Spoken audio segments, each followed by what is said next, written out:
Selamlar, hoş geldiniz. Ancak kurulumu yaptım. Yani arkaya projeksiyon falan bunları kurmak biraz vaktimi aldı. Ya, aslında tam istediğim gibi de kurgulayamadım daha sahneyi. Yani birazdan şey yaparım herhâlde. Ay, çok birazcık kamerayı indirsem fena olmayacak hatta.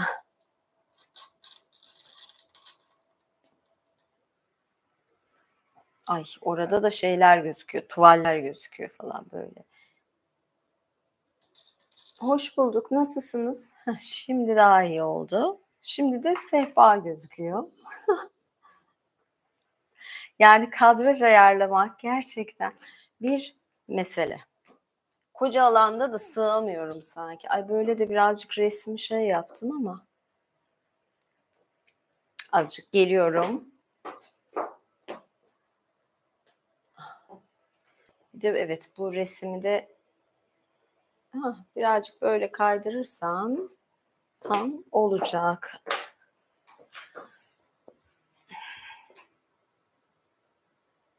Irak'tan mı? Irak'tan izleyicim var ha. Hımm. Vay canına, ne diyeyim? Birçok, yurt dışı ülkesinden, izleyicim olduğunu biliyorum. Savaşçı yayını yapabilirim. O! Evet, hoş geldiniz. Geç saatte bakın ne kadar çok kimse gelmiş. Instagram hakkında ne düşünebilirim? Bu yasağı ben ne zaman bir yasağı savunmuşumdur ki? Yani, değil mi? Yasak savunan biri olabilir miyim ben? Geride kaldı.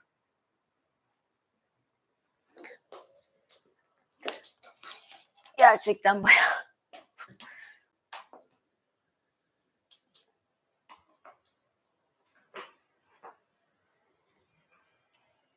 Şimdi oldu mu? Oldu sanki. Ya, tüm askerlere kolay gelsin diyorum o zaman. Ne derler? İyi nöbetler mi denir? Yani, şu havada çorap nasıl olabilir? Lütfen, yani, 30 küsur derece hava sıcaklığı var. Şu ayakkabılar da yaktı. Birazdan çıkarırım herhâlde, yani. Hani, uyum sağladığı için giymiştim ama gerçekten çok sıcak. Evet, tamam. Bakusum da görünüyor bir şekilde resme. Ya, hem ışık koyup hem de, projeksiyon yansıtmak gerçekten zor iş. Teşekkür ederim. Bana piyano çalmak.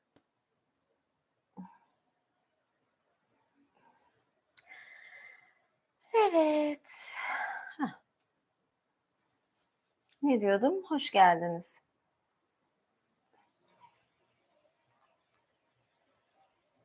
Ben böyle bir şey gibi, böyle Rönesans resimlerindeki Afroditler gibi uzanmış durumdayım. Teşekkür ederim, sağ olun. Başlayalım mı birazdan? Ne güzel, geç saatte yayın çok, şu an daha izleniyor ya da önceden haber verdiğim için iyi oldu.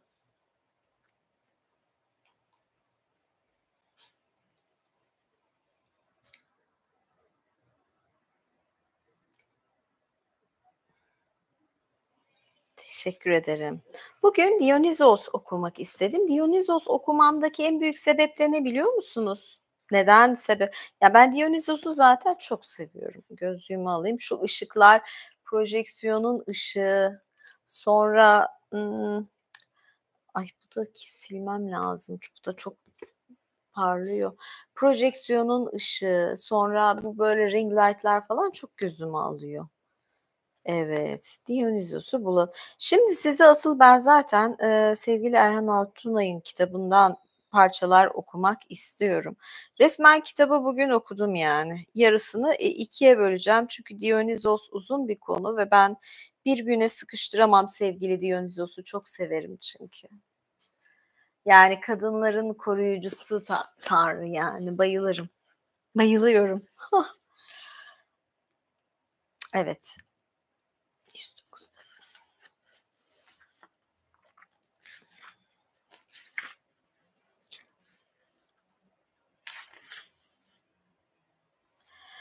Evet, başlayalım mı?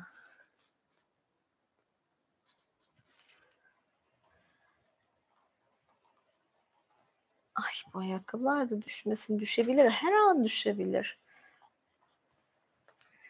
Yani, özellikle de dedim bordo kışa çok uyumaz, ay, yaza uymaz ama en azından pembe giyineyim. Çünkü, Dionysos savaş ay, savaş nereden çıktı? Şarap tanrısıdır da.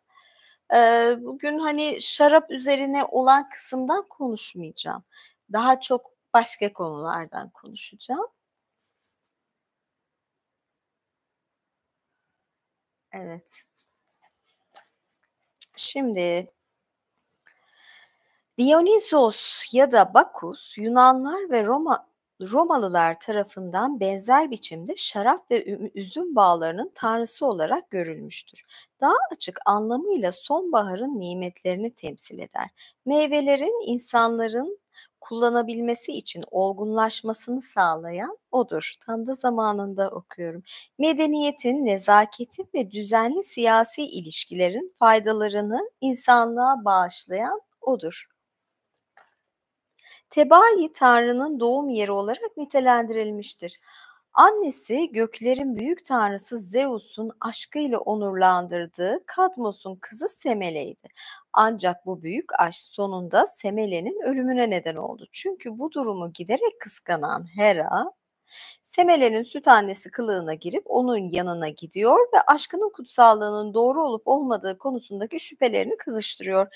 Sinsice Semele'yi aşkının kendisinden ne isterse yapacağını yemin ettirmeye ikna ediyor ve sonra da bu yeminini test etmesini sağlıyor. Semele de bu tuzağa düşüp Zeus'a ilahi kudretinin bütün görkemiyle kendisine görünmesi için yalvarıyor.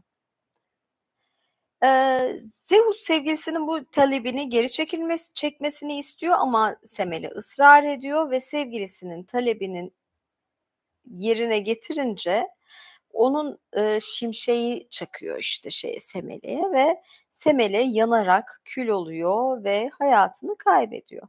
Ama Semele bu sırada hamile, yani Hera kıskanıyor zaten. Kadını gaza getiriyor ki ölsün bu kadın, hani, böyle, bir de hamile kocasından falan diye. Zeus Hermes'e çocuğu büyütmeleri için ve şöyle bir şey oluyor. Doğmamış çocuğu ise Zeus alıyor ve bacağına yerleştiriyor. Bacağında büyütüyor, Dionysos'u ve sonra Nisa perilerine götürmesini emrediyor ve, bir söylenceye göre Semele'nin kız kardeşi Ino, Dionysos'un koruyucu annesi ve Nisa tam olarak yeri belli değildir diyor. Ama zaten şöyle bir şey var, bir Trakya tanrısı olduğu söylenir, Dionysos'un.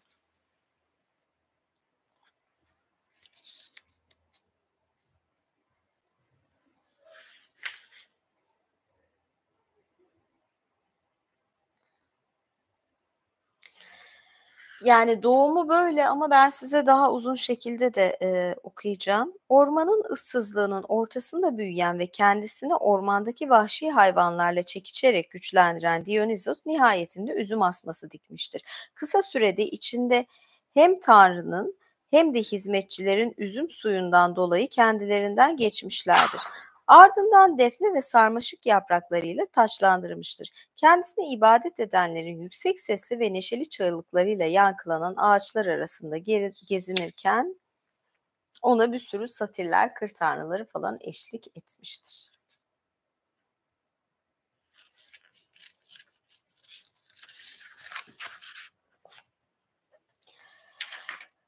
Ah,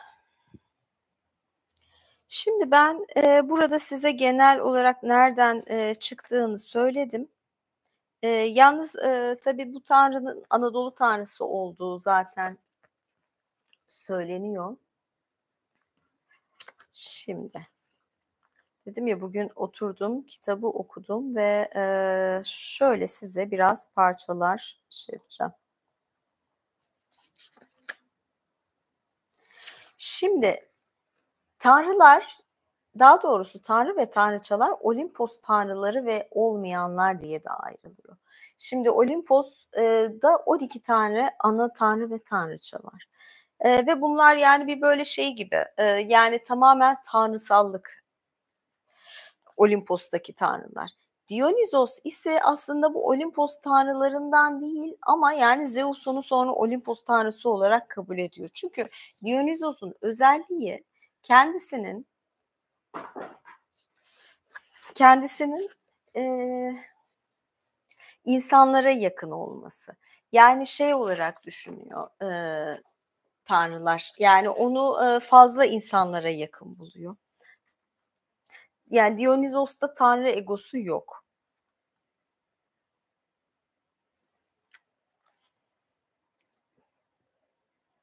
Ve Dionizos aslında mesela ben şimdi, önemsiyoruz, konuşuyoruz falan ama, Herodot ve, yani Herodot'ta fazla bahsedilmiyor.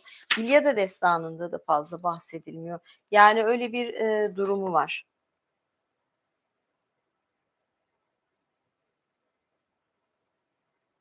Mesela şöyle diyor: Dionysos Yunan mitolojisi diye bildiğimiz Helen mitolojisinin en ilginç ve sıra dışı tanrılarından biridir. Özellikle kendilerini insanlardan soyutlayan ve çok üstün gören Olimpos tanrıları arasında değildir. Ama birçok efsaneye tabii karışmış. Evet, 12 Olimpos tanrısı diyor ama, şey yapılmamış, tam olarak yerleştirilmemiş. Şu da ayrıca ilgimi çekti. Şimdi bu olimpiyat oyunları gösterisinin başında, bir 12, havarili, son akşam yemeği yaptılar ve ortada da Dionysos figürü şarkı söylüyordu.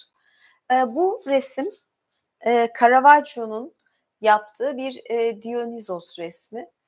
Tabii orada Caravaggio'nun olduğu dönemde Caravaggio'da, yani Caravaggio İtalyan ve, İtalyanların kökü, işte, Roma'ya dayanıyor ve, Bacchus ismiyle adlandırılıyor. Yani resmin kökeninin böyle genç figür olarak ve asma yapraklarıyla temsil edilmiş Dionysos. Birazdan size Dionysos'un başka bir resmini daha göstereceğim. Şöyle bir şey, şu kısım çok önemli. Ben bunu hatta şöyle geçeyim, sonra bundan güzel bir, shorts da çıkarırım diye düşünüyorum. Dionysos, insanın içindeki tanrısallığı savunarak düşünsel akımlara ve inançlara da ilham olmuştur.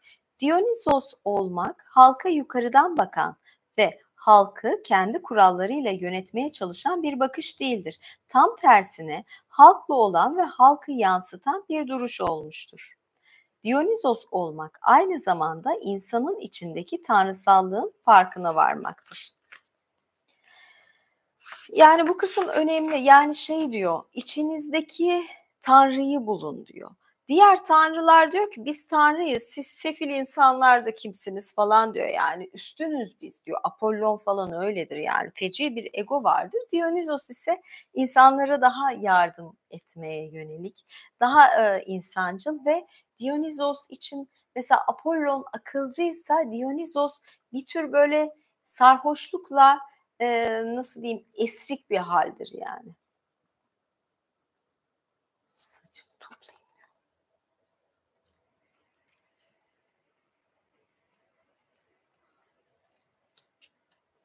Şöyle, mesela Bakos'un bir Trakyalı tarım tanrısı olması çok büyük olasılıktır ve sonradan Dionysos ile birleşmiştir. İsim köklerine geliyor burada. Bu kısmı geçeceğim.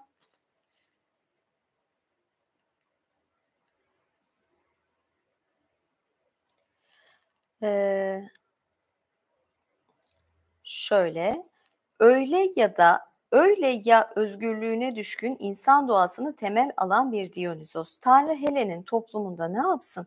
Onlara nasıl uyum sağlasın? Şöyle bir şey, Helenistik tanrılar, Helenistik düzende, çok ataerkil bir düzen var.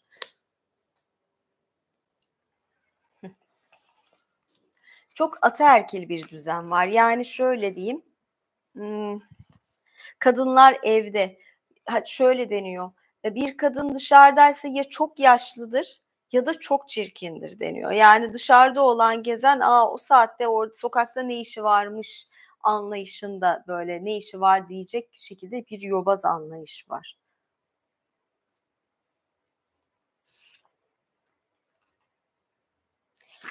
Şöyle, ben atlayarak şey yapıyorum, bu kitaptan bazı hoşuma giden bölümleri size okuyorum.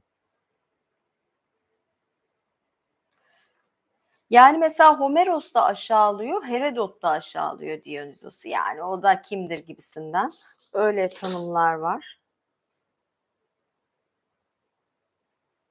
Ve, Dionysos'un en ünlü eserine biraz daha geleceğim. Daha doğrusu, şöyle bir şey, Dionysos'un, konu olduğu, başrol olduğu mitoloji, Dionysos Ariadne ile evlenmiştir. Ariadne de, eee, Girit kralı Minos'un kızı. Ariadne'yi belki bilirsiniz, belki size ben bir şeyde okumuşumdur. Ariadne'yi ayrıca zaten size, okurum, anlatırım da şöyle bir şey diyeyim. Ariadne aslında ismi, Arakne ile çok bağlantısı yok ama şöyle diyeyim size. Girit boğası var ve bu tehlikeli ve bu bir, labirentin içinde. Bunu Tesiodos, öldürmeye gidiyor ve bunlar Ariadne ile sevgili, birbirlerini seviyorlar ama bunu öldürse bile o labirentten çıkması imkânsız erkeğin ve Ariadne erkeğe bir ip veriyor. Diyor ki öldürdükten sonra, yani labirente girerken bu ipi aç diyor ve sonra bu senin geri dönmeni kolaylaştırsın diyor ve, bu sayede de dur bakayım, ismini doğru söyleyeyim. Evet, Teseus ve Teseus bu sayede labirentten çıkıyor. Yalnız çıktıktan sonra kadını terk ediyor. Yani kadın o kadar ona yol gösteriyor, kurtulmasını sağlıyor, erginlenmesini sağlıyor ama adam nankörlük yapıyor ve kadını terk ediyor. Ve kadın da, üzülüyor, ağlıyor. Bu Naxos adasında ağlıyor ve, giden gemisine bakıyor Teseus'un. Ve o sırada, Dionysos onu görüyor, ağlarken görüyor ve aşık oluyor. Şimdi size ben bu resmin, yani bu mitolojik hikâyenin tasvirini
Ah, ne kadar süredir ses yoktu. Şimdi açtım. Sesim ne zaman gitti?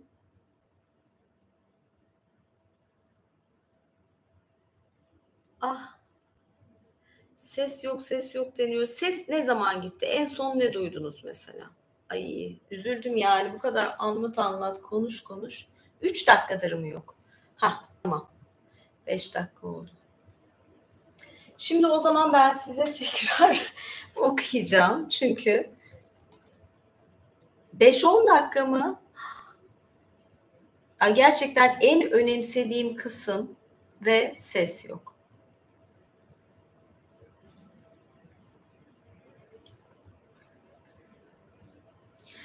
Bu kısmı bakalım. Eğer siz bana şey yaparsınız.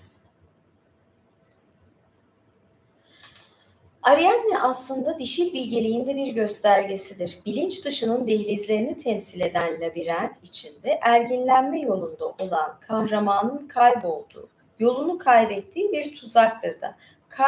Kahraman labirentin merkezine gidip canavarı öldürüp erginlendiğinde geri dönmek zorundadır. İşte Ariadne'nin ipi kahramanı erginlenme sonrasında evine kavuşturan, geri dönmesini sağlayan dişil bilgeliktir. Bu dişil bilgelik olmazsa kahraman yoluna devam edemez.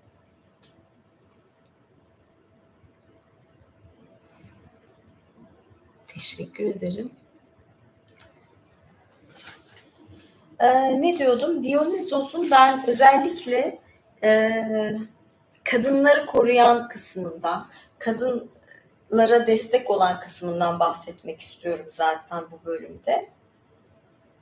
Dionysos olmak aynı zamanda sezgisel, sonsuz dişil bilgeliği insanlığa sunmaktır. Doğaya ait bu bilgelik bir bakıma yaşamın devam etmesini sağlayan, insanı doğa ile uyumlandıran en büyük güçtür. Yani şöyle bir şey, Dionysos bir doğa tanrısı değil, bir tanrıça değil, toprak tanrıçası değil ama toprakla insanı bağlayan tanrı. Zaten asma yaprağı dikmesi, üzüm yetiştirmesi, şarap yapması da toprakla insanı bağlıyor. Ama tam bir çiftçi de değil. Ne yapıyor aslında? Sanatla çok ilişkili. Zaten Nietzsche de Dionysos'u çok sever. Yani üzüm yetiştiriyor, şarap yapıyor, içiyor ve o böyle hafif sarhoşlukla birlikte sanat yapıyor. Akılcı değil. Mesela Apollon çok akılla ilgili bir tanrıdır. Yani her şeyi akıllı, didaktik bir şekilde düşünür. Ama yani düşünür ve mantıksal çerçevede işler diyeyim. Dionysos ise sanat yapar, şiir yapar.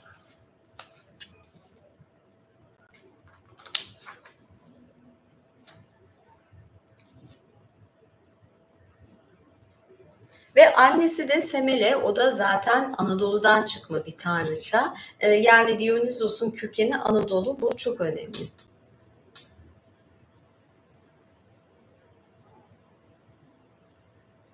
Evet. Şimdi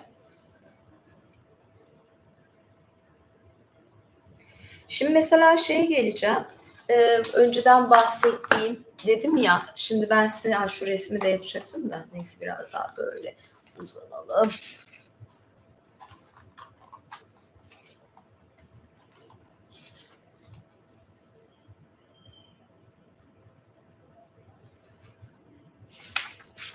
Neyse Hieroskopos konusunu başka zaman söz edeceğim. Şöyle bir şey var. Semele öldükten sonra yanıyor ya ve sonra çocuğu baldırına koyuyor ve çocuk orada gelişiyor. Yani Dionysos. Ve bunun anlamını şöyle de yapıyorlar. Şimdi düşünürseniz Apollon değildi. Artemis'ti galiba. Yok, Artemis de değildi. Bir dakika hatırlayacağım.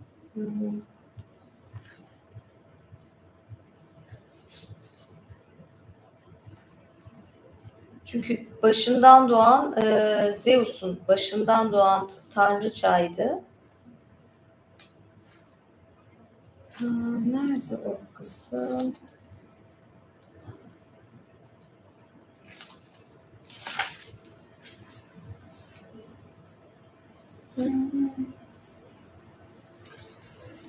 Bazen hangisi hangisiydi karıştırabiliyorum.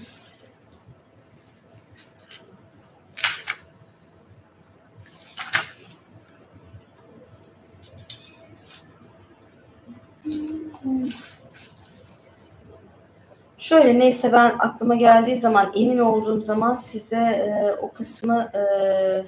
o kısmı söylerim. Şöyle bir şey.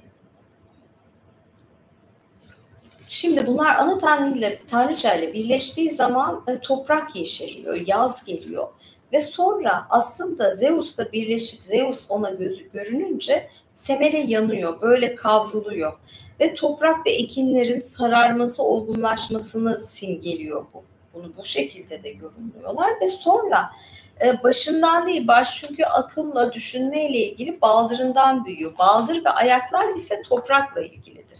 Yani Dionysos'un bir toprak tanrısı olmasının bir sebebi de Zeus'un baldırında büyümüş olmasıdır. Bu toprakla ilişkiyi bildiriyor. Hatırladım. Athena Zeus'un kafasından çıkıyordu, beyninden çıkıyordu. Dionysos ise baldırından çıkıyor. Farklı yerler.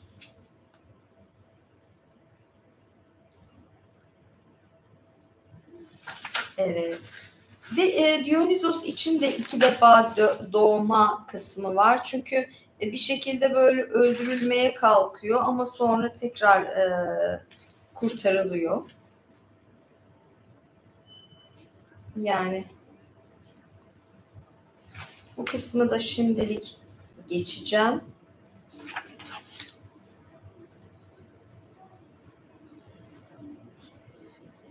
Evet.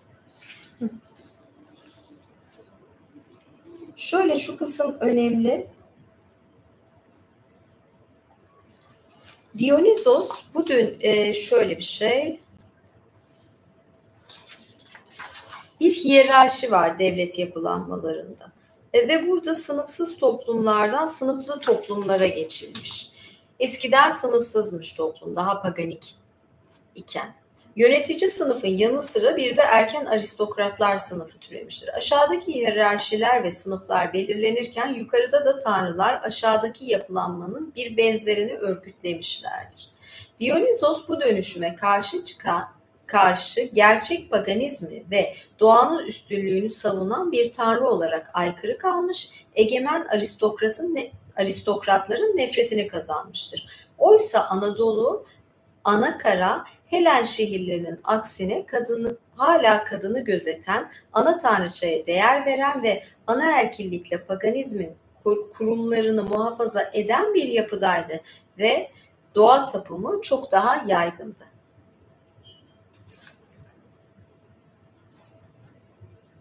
Ve şöyle bir şey, bu resimde de var. Dionysos'un eşlikçileri var. Dionysos alayı da diyorlar. Mesela Dionysos'un arabasını falan çeken burada 2 çita olarak var. Şurada 2 tane çita görünüyor. Bunlar aslında leoparlarmış. Dionysos'u leoparlar çekiyor arabasını. Bir de bordo bir şey var, kıyafeti var. Ben de o yüzden bugün pembe giyindim. Burada böyle tef çalan bir kadın figürü var. Onun İsmail'i. Burada bu gördüğünüz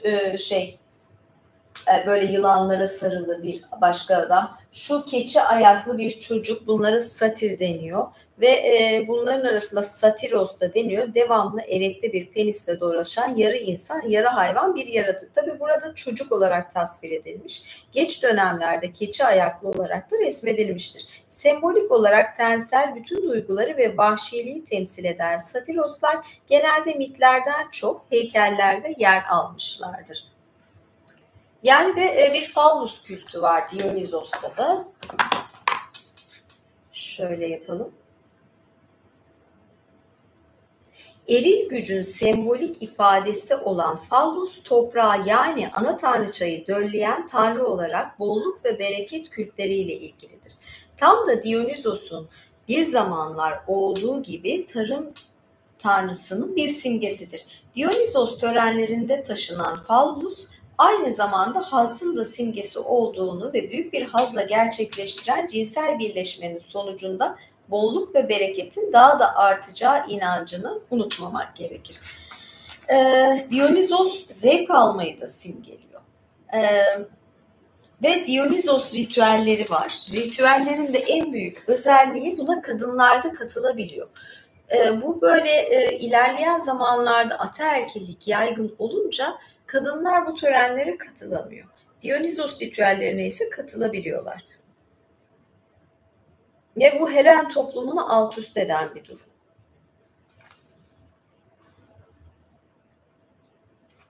Dedim ya, kadın yalnız sokağa çıkıyorsa ya çok yaşlıdır ya çok çirkindir diyorlar yani oralarda. Atinalılar. Bayağı sertler. Ve tam bu sırada Dionizos Helen toplumunda bir devrim yaratmıştır. Bu devrimin en önemli yanı kadınları evden çıkartıp Dionizos ayinlerine götürmek olduğu kadar ayinlerin çoğunda kadınların ellerine fallus imgelerini de vererek toplum içinde bastırılmış olan cinselliğinden açığa çıkmasını sağlamışlardır. Dionizos olmak cinsiyetçiliğe ve baskıcılığa son vererek toplum içindeki hak ve özgürlükleri de savunmaktır aynı zamanda. Evet, burada bayağı bir böyle baş kaldırış kısmı var. Aslında şunu daha anlayabiliyoruz. Olimpiyat törenlerinde Dionizos figürünü koyması bir baş kaldırı. Yani zamanında kadınlar için olmuş bir şey, eşcinseller için düşünmüşlerdi. Aslında o zamanlar eski Yunan'ı düşünüyorum. Eski Yunan'da eşcinsellik çok yaygındı zaten. Erkekler çıkıp bunu yaşayabiliyordu eşcinsel ilişkiler olarak da. Ama kadınlar yaşayamıyordu. Yani aslında böyle bir şey yapılıyor ama bir yandan da tabii ne kadar günümüze uyuyor bilmiyorum. Haz bir bakıma insanın kendi varlığını doğa içinde sorgulama ve doğrulama yoludur. Haz olmadan insan varlığının farkına varamadığı gibi etrafına da kuşkuyla bakar. Hazın baskılanması aynı zamanda insanın kendi doğasına ve doğaya yabancılaştırılması yolunda gerçekleştirilen faşist bir baskıdır. Öyleyse bu baskıya karşı durmak insanın varlığını baskıcı toplum karşısında ispat etmesini de sağlar. Bir kısmı zaten ayrıca da okuyacağım. Dionizos olmak, erkek egemen bir toplumda kadının yanında durmak, kadın onurunu korumak, baskıcı cinsiyetçiliğe karşı koymakta demektir. Yani sizi ben bayağı bir böyle Dionizos'la ilgili, yani bu sevdiğim kısmına özellikle değinmek istedim.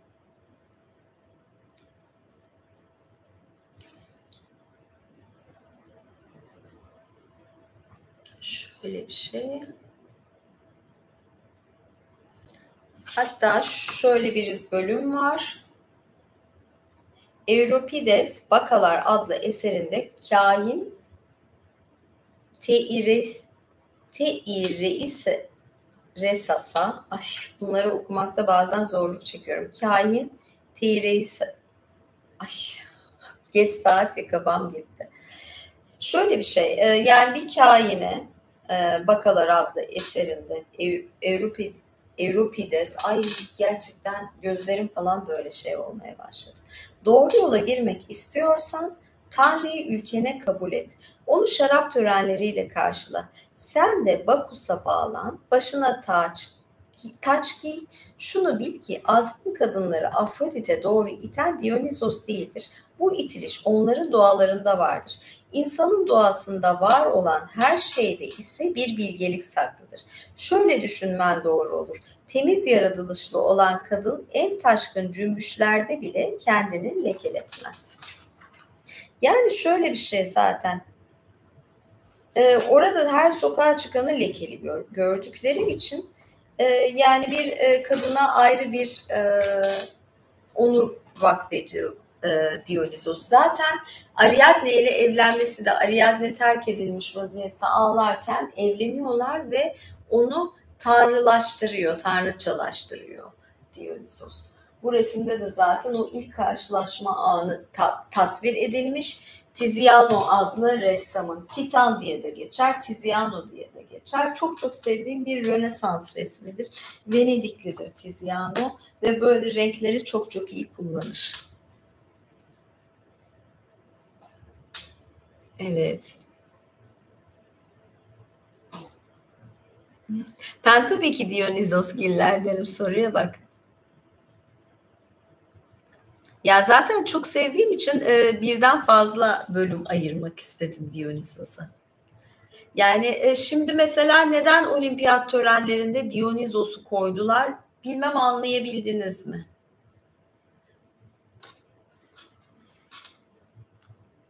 Yani, şey gibi görüyor belki de eşcinseller kendilerini, Yunan toplumundaki bastırılmış kadınlar gibi.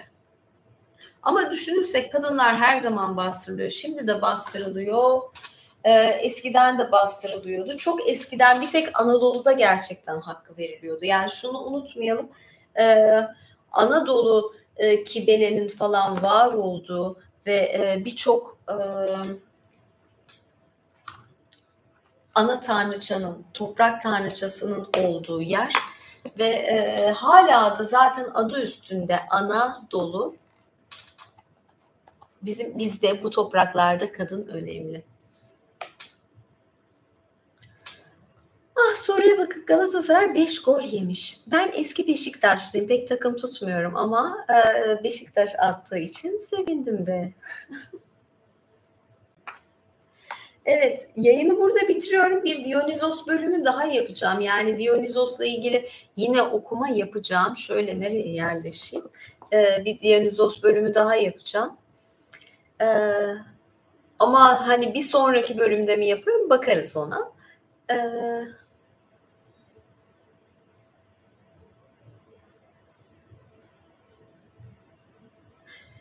Yayın sonunda kısa bir savaşçı yayını ve imparator yayını yaparım. Saat geç olmaya başladı.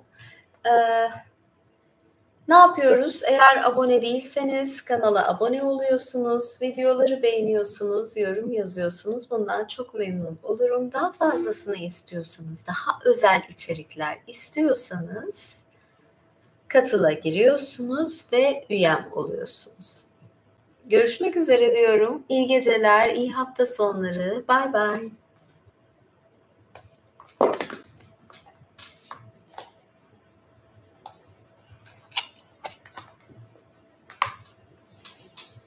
Tamam. Kapatayım. Ben bir türlü kapayamadım.